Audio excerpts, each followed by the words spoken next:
qu'elle attend, sans le moindre signe de vie de sa fille Léonie. Elle a quitté le domicile du père. Domicile du père, si on veut. Léonie créchait seule dans une caravane.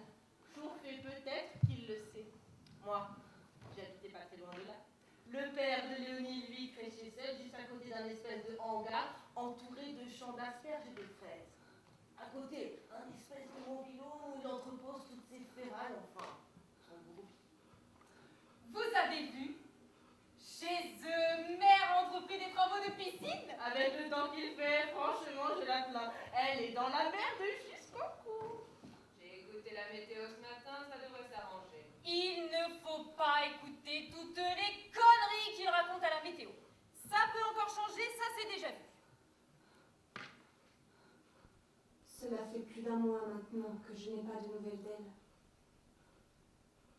Léonie a quitté le domicile paternel une nuit d'avril. Elle a emmené avec elle sa petite chienne Héra, qu'on était allé chercher à la SPA de Tulle. Cette nuit d'avril, alors que Léonie était dans sa 19e année, elle est partie de chez son père sans rien dire. L'absence pure, le rien, le néant. Un grand trou éventre le jardin, et je ne peux m'empêcher de penser qu'on a creusé un tombeau, tant l'image est menaçante et prémonitoire, quand mon vague à l'âme me prend tout le dedans des tripes.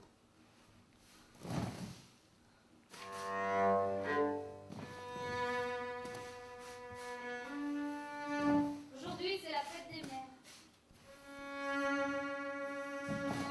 En mai, fais ce qu'il te plaît. Le téléphone s'est mis à sonner. Je savais bien que c'était elle. J'y avais tellement pensé. J'entends une petite voix au bout du fil. Maman, c'est moi, Léonie. Elle était comme un cadeau tombé du ciel. Peu de mots reviennent alors. Où es-tu, ma chérie? Il faut que l'on se voit tout de suite. Maman, je suis en pile à Tulle. Demain, je t'attendrai près de la fontaine, place de la Résistance, à 15h. Je t'embrasse, maman. Bonne fête. Pardon. Je reste suspendue à ces mots qui, dans un souffle, me donnent rendez-vous pour le lendemain. Une joie immense m'envahit tout le corps. Je me sens légère. J'ai enfin des nouvelles de Léonie. Comme cadeau pour la fête des mères. Moi, sa mère. Je ne pense plus qu'au lendemain. Mais le lendemain est encore loin. Le temps ne passe pas. 15 heures. C'est le bout du monde. Je tourne, je vire dans la maison. Impatiente d'être au rendez-vous. Place de la Résistance. Près de la fontaine. Puis, le lendemain, enfin, lorsque je vois Léonie, une grande timidité m'envahit d'un seul coup.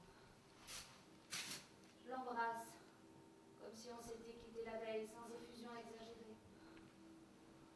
Je retiens mes larmes, pour ne pas gâcher les retrouvailles.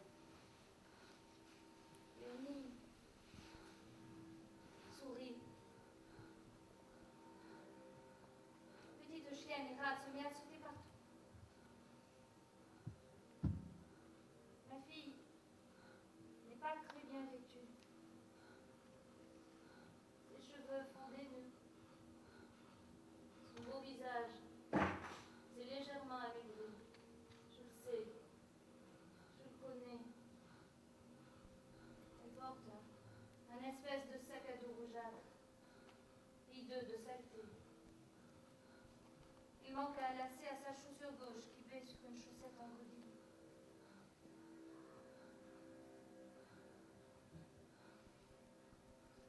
Nous prenons un pot au café du coin de la rue, en face de la fontaine. Elle commande une bière et moi un chocolat chaud. La chaleur du bol me communique un bien-être, allié à la présence de ma fille retrouvée.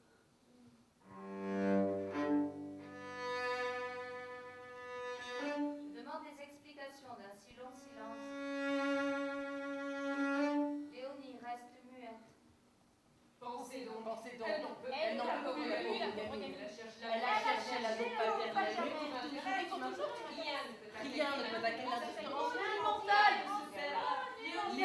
Léonie l'abandon de son père, le désert du qu'il lui donne, au grand doute, au jour le jour. Cela depuis le jour de sa naissance. Et même bien au-delà. Pour Léonie, la blessure est ancienne. Depuis bien longtemps, quelque chose s'est brisé. Vous pensez bien, Léonie est à la recherche d'un père idéal, d'un dieu d'amour, d'un roi tout-puissant au fond de son cœur. Et elle s'est mise à fuir. Elle n'a trouvé que le vide, la sécheresse, l'incapacité à aimer leur père. Il s'en fiche comme de sa première chemise. Je me demande bien comment a vécu Léonie depuis un mois qu'elle a quitté sa caravane. De l'accoutumance au rien, de l'air du temps. Des promenades avec ses amis, ses compagnons de route qui sont venus la chercher. Eux aussi en rupture avec le monde. Je me demande bien comment Léonie a pu réussir à manger depuis un mois qu'elle a quitté sa caravane. Au gré des jours, au gré du temps, de ci, de là, de ci, de sous là, un peu de la vie n'est plus qu'une suite de moments la vie n'est plus qu'une suite de moments libres. libres, heureux, sans contrainte. Plus de lycée, plus de parents, plus de maison, Plus de plus de désir. désir. Si ce n'est l'envie d'être seule, l'envie de voyager, l'envie toujours d'être ailleurs, embarqué dans une fuite en avant, dans la fuite du temps qui passe sans y penser.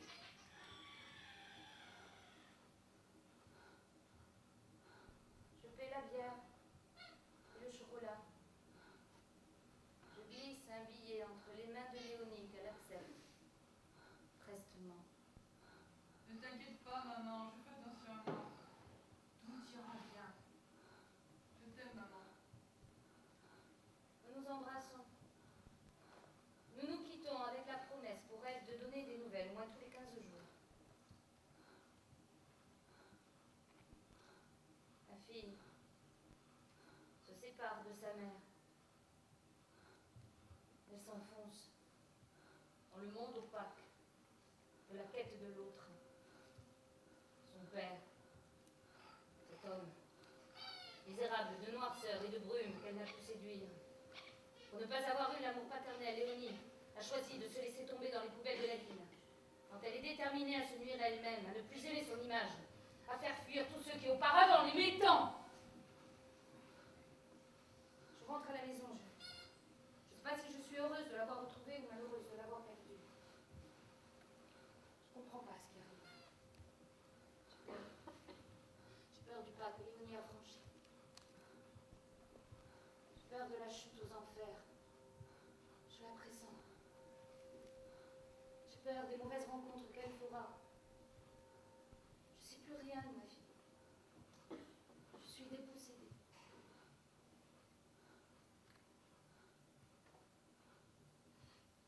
Léonie a donc décidé de vivre dans la rue.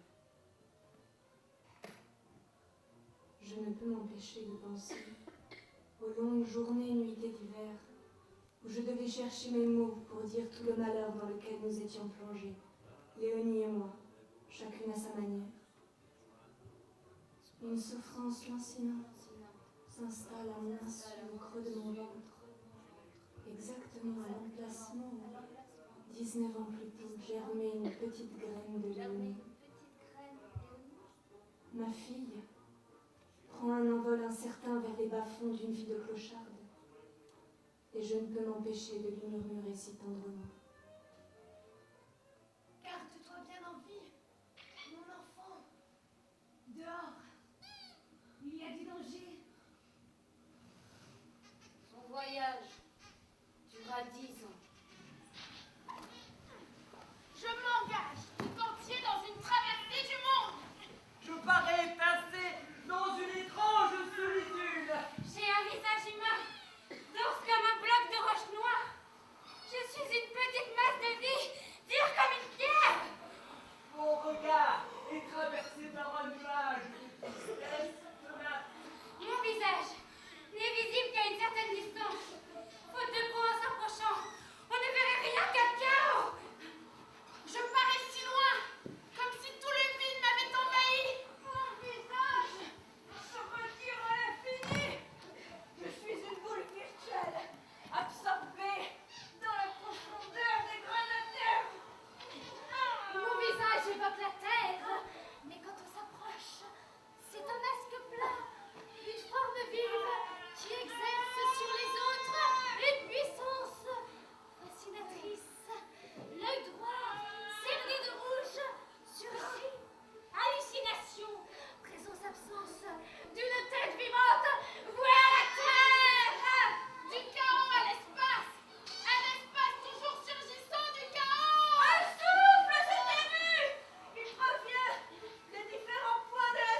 vaincu la peur, une fois franchi le désespoir, une fois qu'après bien des épreuves et des luttes, chaque particule de matière a été malaxée, pétrie. De cette terre d'inertie, que la vie soit!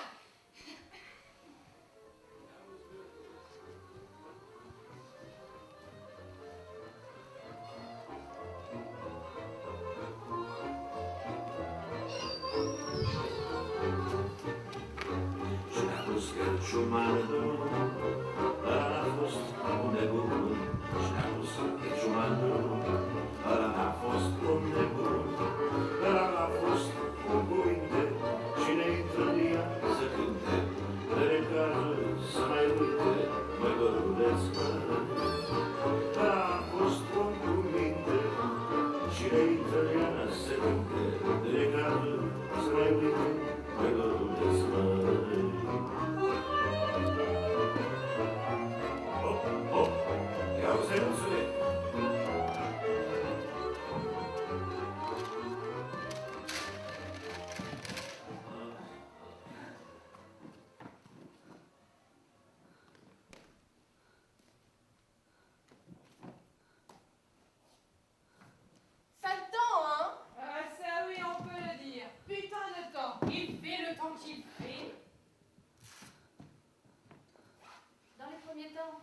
Léonie prend l'habitude de venir laver son linge à la maison. On convient d'un jour où je ne travaille pas, comme ça on peut se voir. Le temps que la lessive se fasse, Léonie passe elle-même un long moment sous la douche. Elle en ressort presque comme un sou neuf. Une fois le linge séché dans la machine, elle le plie et le range soigneusement dans son sac à dos rouge qui lui reste dégueulasse. Nous buvons ensemble un grand café pour elle. Un chocolat. Pareil.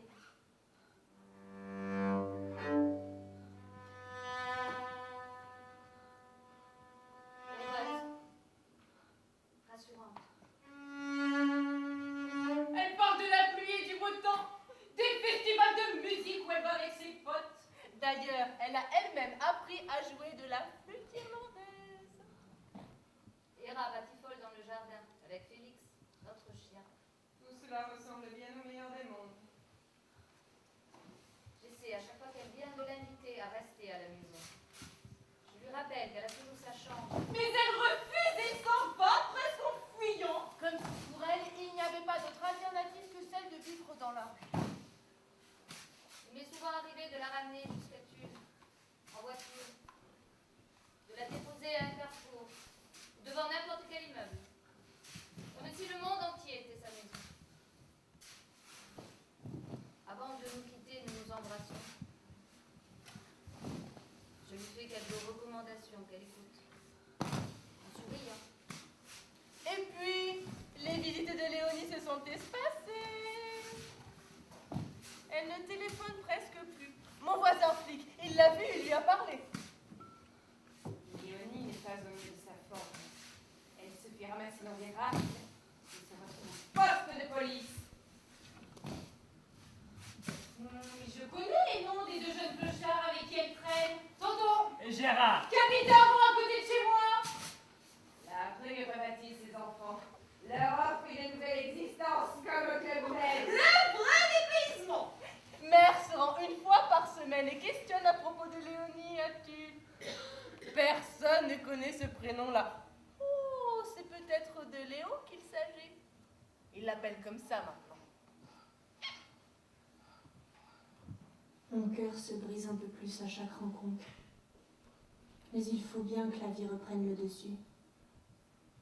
Je sais que je la largue au sein d'un monde impitoyable, que je n'ose même pas appréhender, même en penser.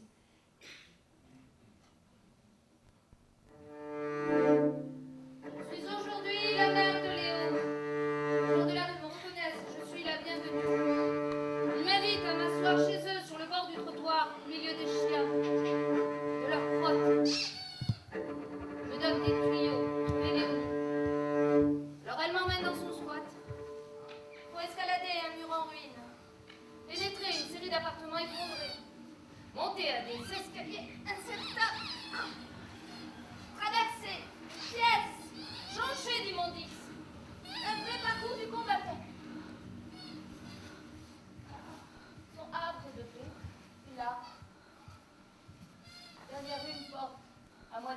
de ses gonds, et qui ferme quand même, parce qu'il y a une manière de la coincer.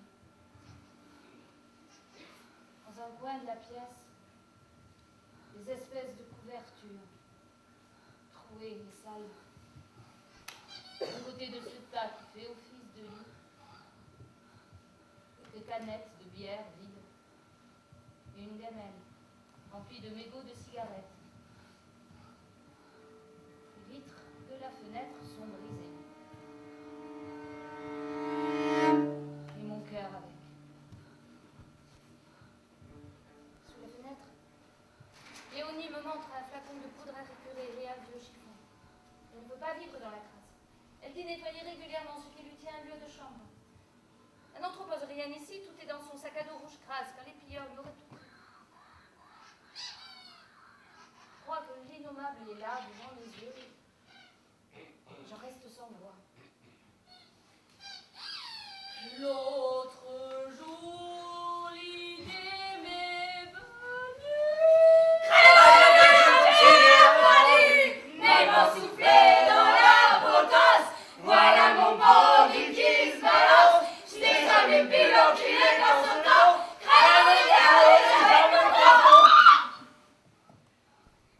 Léonie a franchi un pas de plus vers la déchéance. Et elle s'y enfonce sans plus y penser. L'autre jour, l'idée m'est venue. Elle tente de s'en rassurer avec sa bouteille d'eau de Javel.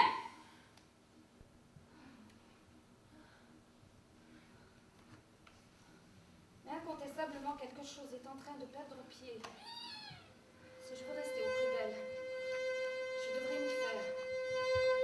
Je devrais faire des concessions, mettre au rencard tous mes conseils de survie. En ouvrant les portes de son chez-soi, aussi vétuste soit-il, je devais approuver, silencieusement. Je ne pouvais pas faire autrement. Je hasarde quelques mots sur la drogue. Léonie m'arrête net. Il n'est pas question que je prenne cette saloperie. Je ne tiens pas à vivre toute la journée écroulée dans un coin. Elle entreprend de relever ce qui lui sert de pull ouvert et découvre ses bras. Pas de trace de piqûre. Pas de drogue dure. Un peu d'herbe de temps en temps, ça ne fait pas de mal. Au contraire, ça aide à s'endormir. Ces mots sont prononcés pour me rassurer, mais je ne peux m'empêcher d'entendre le contraire.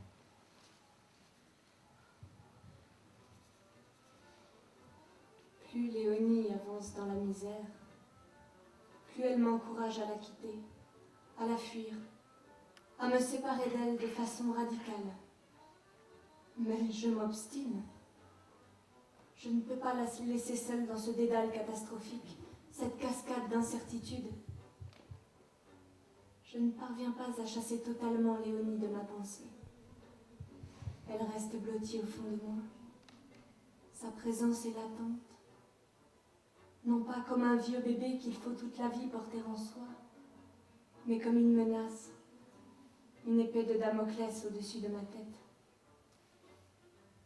Telle est la destinée d'une mère qui craint le pire pour son enfant. Je ne peux me résigner à la perdre.